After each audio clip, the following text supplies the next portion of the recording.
This is the AM show, and this segment is the AM News. Let's get into the details. Starting with Ethel Dankwa, a 27-year-old woman whose lifelong dream of becoming a caterer was tragically derailed due to a road accident. A speeding vehicle with failed brakes plowed through her path, leaving her with right hand broken and her aspirations shattered. But amidst the heartbreak, Ethel is now on the path to recovery, courageously picking up the pieces. My colleague Adobe Asari interacted with her and tells us the story. I was a shopkeeper. So that day, then I closed from work. It was around 7:30 p.m. in the evening. I wasn't near the road. I was somewhere standing there. So I didn't say let me say as a cab, I feel a break. But when it was coming towards my direction, I didn't know. So the car ball. All I heard was that the car's brake had failed. It knocked two people down before hitting me. It dragged me from where I stood to the other side of the road. I came to the realization that I was under the car with my right hand under the tire. The hospital, how was the journey being like? It wasn't easy. Pains, suffering. I cried every night because of pain. Cause my son, and I had cuts on my thigh. Yeah, I really suffered. Can you show us your hand? My hand. This is the skin drops in the which you come here. Are you able to use it for something? For now, I function well. It's not like this one, but I managed to do some things with it. Almost say, but now my hand isn't functioning properly. I've been advised to try to use it, otherwise it wouldn't function at all. So they makes me active. The Kumasi Metropolitan Assembly recorded a reduction in road fatalities by 37% last year, according to the 2023 Kumasi Road Safety Report. Metro Chief Executive Samuel Pine says initiatives to keep roads in the city safe are paying off, with a consistent low fatality recorded in recent annual reports. There's more. Data of the Kumasi Road Safety Report 2023 were collected from 13 police stations in Kumasi, where 83 fatalities were recorded, involving 61% pedestrian knockdowns and 25% of motorcycle accidents. According to the report, the risk period were between 4 p.m. and 6 p.m. at top 5 locations of Angloga Junction, Silicon Hotel Junction on the Accra Road, Santasi Station, Otinkwanta and Sofoline Station. The high-risk corridors in the Greater Kumasi metropolis, according to the report, are the Asafo Interchange to Tech Junction, the Sunyani Corridor, the Kwai Corridor, and the Eastern Bypass. Kingsley Rekon is Road Injury Surveillance Coordinator at the Kumasi Metropolitan Assembly. Based on the data, in 2023, there were 84 fatalities, road traffic fatalities. With them, 61% were pedestrians. In fact, in Kumasi, pedestrians are they have the highest proportion in terms of fatality, followed by motorcycles, which was 25% of the fatalities. In terms of the risk period, from 4 p.m. to 6 p.m. was a high risk period for fatalities. In terms of the location, for top 5 crash locations, we have Anlaga Junction, followed by Silicon Hotel Junction on the Accra Road. We have Santasi Station. So what we actually want is that this data, we don't want the data to be in shelves. We want the road agencies to use the data.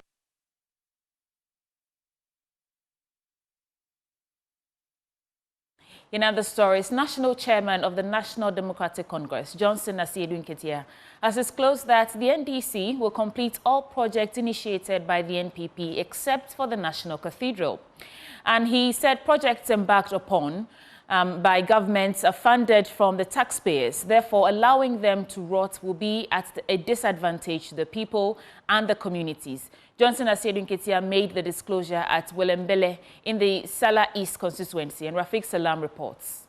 National Chairman of the NDC, Asiedu Nketia, started his 2-day retail campaign tour of the Upper West region at Welembele in the Sala East constituency.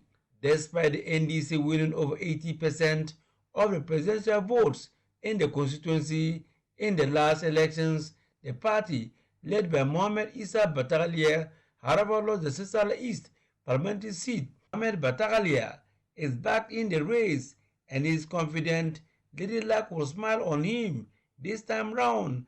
We are Sisales. Sisale literally means that builders. We want to join hands with him as a Gonja man, with Chairman General supporting us strongly to build Ghana, build Sisale East, and establish Gualumbale to a level that will invite investors to open up the economic opportunities of the area. National Chairman of the NDC, Asiedu Nketia, averred that the signs are clear that the NDC will win next month's elections. He disclosed that the NDC will complete all unfinished projects initiated by the NPP except the National Cathedral project. We believe that it is our money that any government uses to start those projects.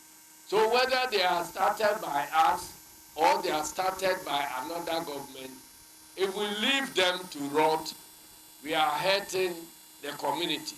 So when we come, whatever projects they may have started, apart from the National Cathedral, all the other projects, we will look at them and then see to it that we complete them. Reporting for J News, Rafik Salam, Walembele.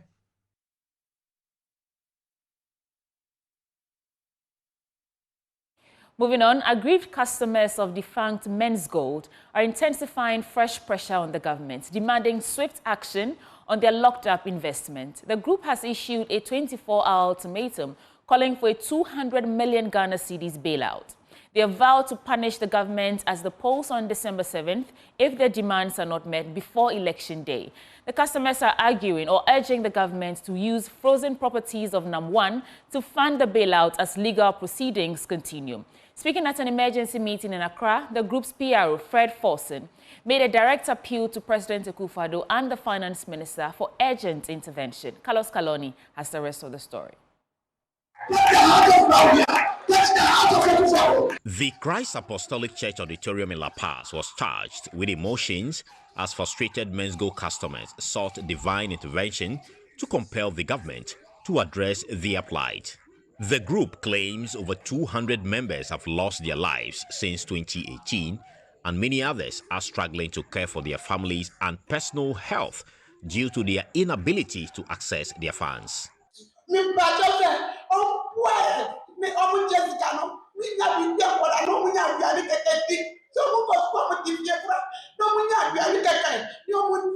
I couldn't even get none of my money because the day I started, and that was the day that Mens Gold collapsed.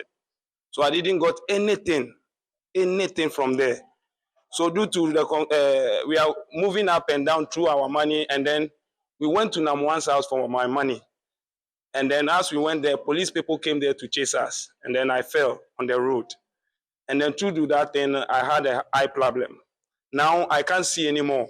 If they are saying that we should vote for them, no problem. We are hungry. I cannot go to vote with empty stomach. My people, everyone in my family, because I've been taking care of some people. After I invest my money there, that is my last hope. That was my last hope at that time. I'm a rice farmer in the Buta region. I take 50% to do the business. In 4 or 3 months, you have to pay. If you don't, so at that time, I tried to commit suicide 3 times. Speaking to the press, PRO of the group, Fred Forson, issued a 24-hour ultimatum at the emergency meeting demanding a government pronouncement on their latest bailout request. We are asking the government to give us a bailout, and because we don't know the outcome of the court case, President should look upon the items, the assets that have been frozen by the state, and give us a bailout. At least 200 million cedis can solve, can help us for now, can cushion us. And so by tomorrow, by close of work tomorrow, we want the president to give us a bailout. We want the finance minister to announce, just as he did for the fund management companies.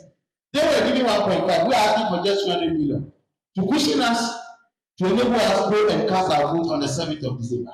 Mr. Forson also expressed grave disappointment in Parliament, criticizing its inability to prioritize their concerns about the locked-up funds 6 years on. It is very sad that for the past 4 years, since 2021, the Parliament of the Republic of Ghana, they have disappointed us. So far, today the 24th of November, we have never heard from them in respect of the state of our petition. The motion was filed on the 3rd of November 2021. As we speak, nothing has been heard from them. The customers whose funds have been locked up since 2018 vow to teach the government a bitter lesson at the polls if their demands are ignored. For Joy News, Carlos Caloni, Accra. Either we are giving a bailout or a rollout. The Member of Parliament for Yendi, Farouk Aliu Mahama, has stated that the commissioning of 60 newly constructed lockable market stores in Yendi symbolizes the new patriotic party's commitment to transforming the local economy. He noted that the new stores would provide a conducive environment for traders to conduct their business.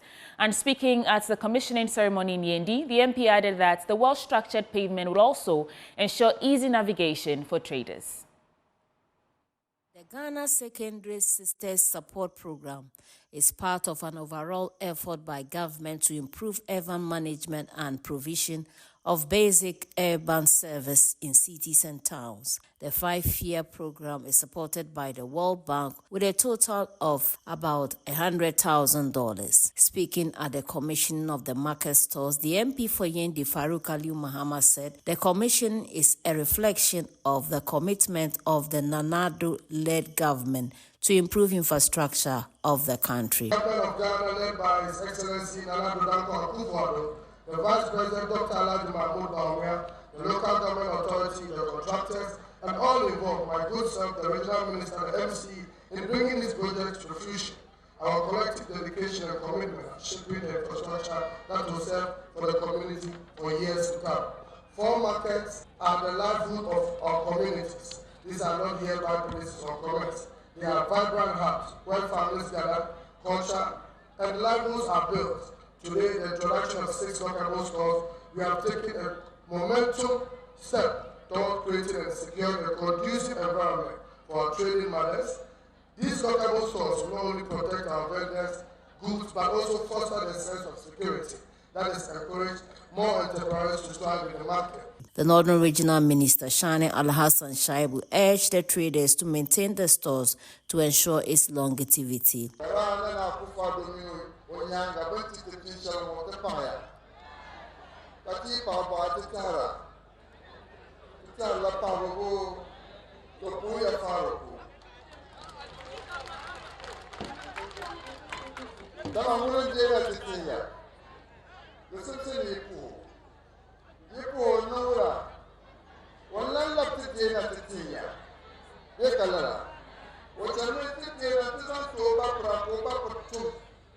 The municipal chief executive for Yendi outlined some of the projects they have undertaken. A 30-unit lockable stores with a banking house being under construction at Zamzu Station in Yendi. And that one is costing us $3,833,802.70 Ghana cedis. The next one is what we call the welcome house.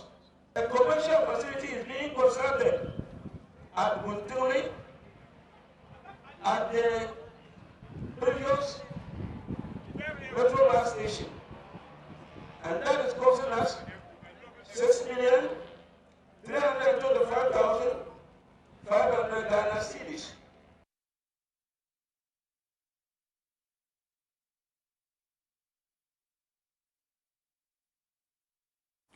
10-year-old Lisa Laye's fight against leukemia has arrived in South Africa, hoping for a life-saving bone marrow transplant. Her treatment, fully funded by the CEO of Engineers and Planners, Ibrahim Mahama, has given her family renewed hope. Emmanuel Jivenu captures the emotional moments of her departure. It's about 5 a.m. Sunday, and little Lisa is wheeled out of the Rich Hospital. The ambulance takes Lisa to Kotoka International Airport, with her loved ones following in a convoy. The 10-year-old once lit her home with laughter, but she's now locked in the fight against leukemia. Her family sold almost everything to save her, until the CEO of Engineers and Planners and Jata Cement, Mr. Ibrahim Mahama, stepped in to cover the over $100,000 treatment costs.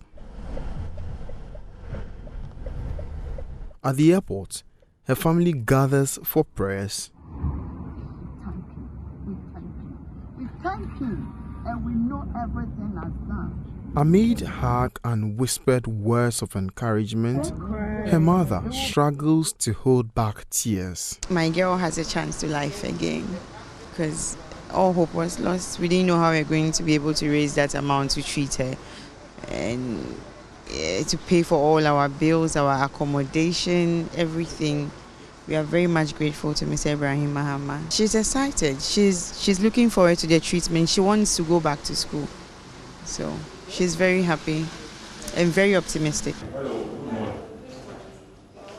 Among those at the airport is the man who made it all possible, Mr. Ibrahim Mahama. He has personally come to see Lisa off, ensuring she had the emotional support she needed.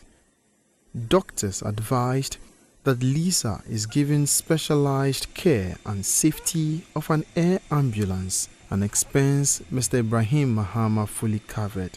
We have a boss and we have a father in Mr. Ibrahim Mahama who has that empathy towards humanity. He has given everything else. The doctors are on standby in South Africa. As soon as they arrive there, the procedure will start, and we hope and we pray by the grace of God, everything will go and Lisa will be back stronger. As the air ambulance takes off, carrying Lisa to South Africa, the family stands watching with prayers in their hearts and tears in their eyes. For Lisa's family, this journey represents hope. Hope for recovery. Hope for laughter to return to their home. And hope that one day Lisa will achieve her dream of helping others fight cancer. Emmanuel Jivenu, Joy News, Kotoka Airport.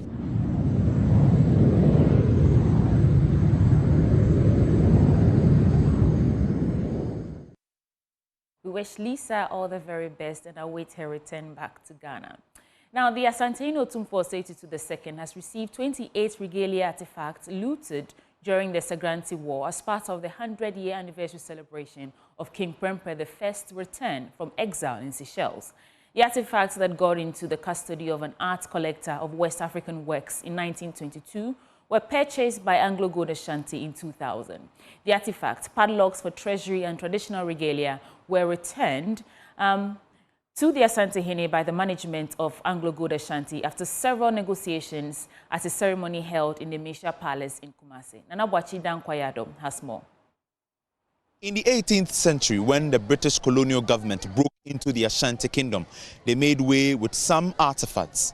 Well, today, the Asante Hene, in celebrating the return of King Agyeman Prempeh I from exile in Seychelles, who was also taken away by the British colonial government, the Asante Hene has received some of these looted artifacts, 28 of them, which include rings and some liquid stuffs. These artifacts were presented to the Asante Hene during a mini derby in honor of King Agyeman Prempeh I.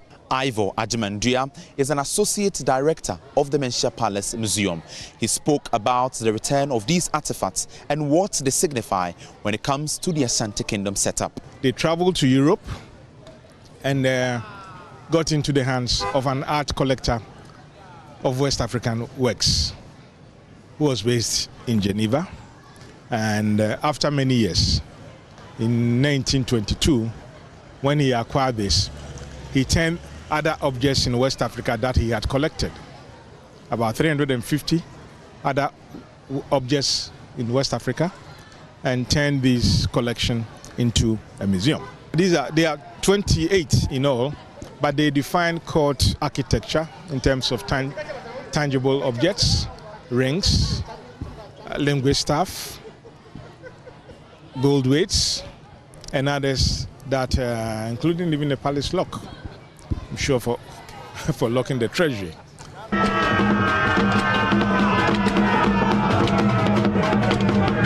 This is the event that is being hosted today, the 100-year event celebrated at the Men's Palace in Kumasi, which has the President of Seychelles, Revo Wankalawan, and his wife here at the Men's Palace. The Asante hosted him alongside other dignitaries who joined him as part of the celebration. Seychelles and Ghana formally established diplomatic relations in October 1988. But historically, the bonds of friendship between the two countries can be traced back to the exile of the late King Prempeh I to Seychelles from 1900. The President is very, very excited to be here, especially to commemorate the 100 years since the return of King Prempeh I to Seychelles. As you know, he was exiled there. So it's a huge moment for us, and it's a first state visit by the President.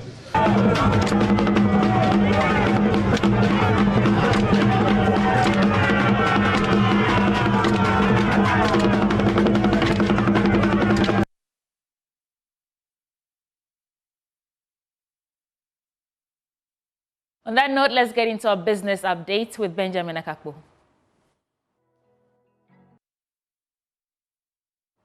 Welcome to Business. In our first story, the Bank of Ghana has announced it will begin its Monetary Policy Committee meetings from the 25th of November 2024 to announce a new policy rate. Ahead of the meeting, financial economist Professor Lord Mensah is hopeful the lending rate will be kept unchanged at 25%. According to him, inflation over the past few months has been recording marginal increments, therefore the need to be measured when lowering the policy rate. He spoke to Joy Business. Yeah, so you can see inflation has started, building up again. The last time I saw inflation numbers, we're talking about month-on-month, 33% thereabout. And clearly it tells you that, yes, the policy committee, looking at the trend, are likely to maintain, the policy rate or possibly increase, the policy rate, together with government being on the market looking for money every now and then through treasury bills. They cannot afford to bring, the policy rate down. If they do that, they may not attract the necessary funds that is supposed to be. So having these two, forces, putting them together, the policy committee is likely to maintain or possibly increase, the policy rate. And of course, it is not good for the supply side of the market, which has to do with, lending to individuals and businesses. Now, the Chief Executive Officer of the Ghana Railway Development Authority, Yao Owusu, is calling on investors and businesses to take advantage of developments in the railway sector to expand economic activities to other parts of the country. According to him, the movement of the trains along the Tema-Akosombo route and linking to the northern parts of the country and Burkina Faso will attract the movement of settlements and trade. He was speaking at a ceremony to launch the 2 diesel multiple unit trains and the Tema and Pakadan railway line. One might ask, what are the other benefits to the immediate communities and the country as a whole? Traditionally, railway lines are built in anticipation of demographic and economic growth. I would therefore invite business communities to take advantage of this incredible and viable project. For example, real estate developers can build residential properties to decongest other parts of Greater Accra. Other business opportunities include, but not limited to, the construction of factories for manufacturing activities and bonded warehouse along the line to decongest the Tama port.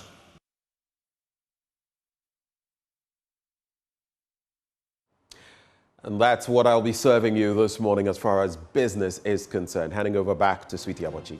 Well, thank you, Benjamin. You want to stay with us because the news review comes right up. Nana Yachapim Jantwa is joining us. She's former General Secretary of the CPP, and Dr. Paul Gwebwache Dankwa, government spokesperson on governance and security, joining us to review the newspapers. We're back in a bit.